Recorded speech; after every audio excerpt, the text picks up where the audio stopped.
আপনারা যারা সামনে বসে আছেন, আপনারা যদি আপনাদের পেছনে দেখেন, এবং আপনারা যারা পেছনে আছেন, এই প্যান্ডেলের নিচে পেছনে আছেন, তারা যদি সামনে দেখেন, তাহলে আপনাদের চোখের সামনে যে দৃশ্যটি ভেসে উঠবে, এই দৃশ্যটি একটি কথা বলে।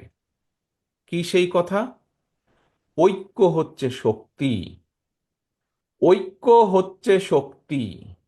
কি বলে এই কথাটি? এই কথাটি বলে যে ঐক্য হচ্ছে শক্তি। প্রিয় সহকর্মীবৃন্দ, একটি রাজনৈতিক দলের সম্মেলন কেন প্রয়োজন? সম্মেলন প্রয়োজন দলকে ঐক্যবদ্ধ করার জন্য। সেই অত্যাচার নির্যাতনের কথা আপনারা নিশ্চয়ই ভুলে যাননি প্রিয় সহকর্মীবৃন্দ। এই অত্যাচার নির্যাতন শুধু ব্রাহ্মণবাড়িয়ার মানুষই নয়, ব্রাহ্মণবাড়িয়ার বিরোধী দলীয় নেতাকর্মী নয়, ব্রাহ্মণবাড়িয়ার বিএনপির নেতাকর্মী নয়, সমগ্র বাংলাদেশে বিএনপির যত নেতাকর্মী আছে, সকলে এই অত্যাচারের ভিতর দিয়ে অত্যাচারকে ফেস করেই সকলে এগিয়ে গিয়েছে। প্রিয় সহকর্মীবৃন্দ, আজ যেই স্বৈরাচারের বিরুদ্ধে আন্দোলন করেছিলাম আমরা বিগত 17 বছর ধরে প্রায়, সেই স্বৈরাচার আজ পলাতক।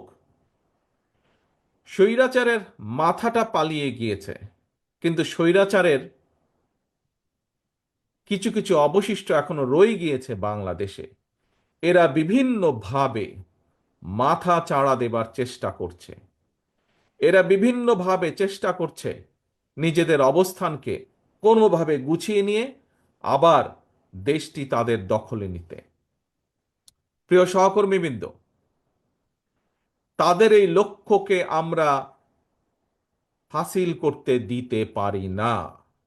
এবং যদি আপনাকে রক্ষা করতে হয়, আপনার নিজের পরিবারকে রক্ষা করতে হয়, যদি এই দেশের মানুষকে রক্ষা করতে হয়, সর্বোপরি বাংলাদেশকে যদি রক্ষা করতে হয়, তাহলে আমাদের সকলকে যে কোনো মূল্যে ঐক্যবদ্ধ থাকতে হবে।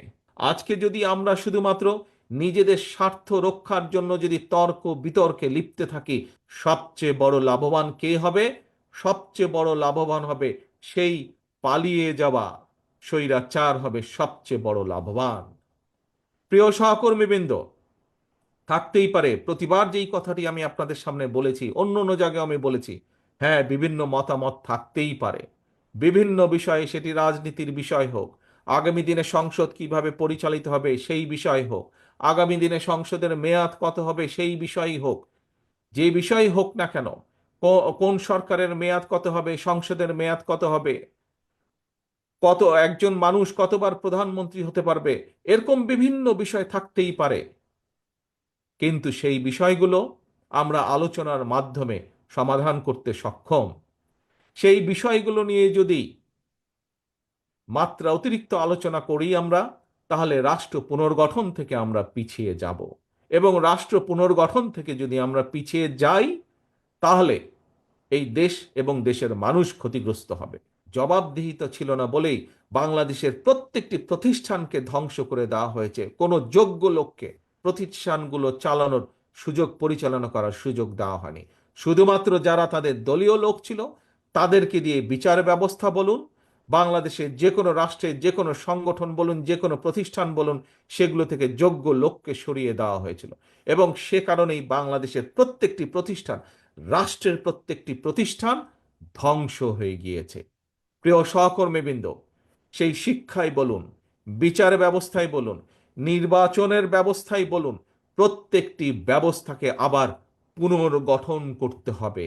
যদি এই দায়িত্ব আপনাদেরকে পালন করতে হয়, যদি এই দায়িত্ব আপনারা সঠিকভাবে পালন করতে চান, তাহলে সবচাইতে পূর্ব শর্ত হচ্ছে, 1 নম্বর শর্ত হচ্ছে, তাহলে আমাদের সকলকে যে কোনো মূল্যে ঐক্যবদ্ধ থাকতে হবে। ষড়যন্ত্রকারীরা কিন্তু বসে নেই। বিভিন্ন দাবি দাওয়ার উছিলায়, বিভিন্নভাবে বিভিন্ন রকম ষড়যন্ত্রের মাধ্যমে তারা তাদের ষড়যন্ত্র অব্যাহত রেখেছে। এই ব্রাহ্মণবাড়িয়া সহ সারা বাংলাদেশে আমাদের লক্ষ লক্ষ নেতাকর্মী গত 15 বছর অত্যাচারিত হয়েছে, নির্যাতিত হয়েছেন। আমাদের শত হাজারো নেতাকর্মী গুম হয়েছে, খুন হয়েছে। কিন্তু বিএনপি থেমে থাকে নাই। বিএনপি জনগণকে সাথে নিয়ে, মানুষকে সাথে নিয়ে আন্দোলনকে এগিয়ে নিয়ে গেছে। আলহামদুলিল্লাহ, বাংলাদেশের জনগণ ঐক্যবদ্ধভাবে, একত্রিতভাবে গণ অভ্যুত্থানের মাধ্যমে 5ই আগস্ট স্বৈরাচারকে বিদায় করেছে।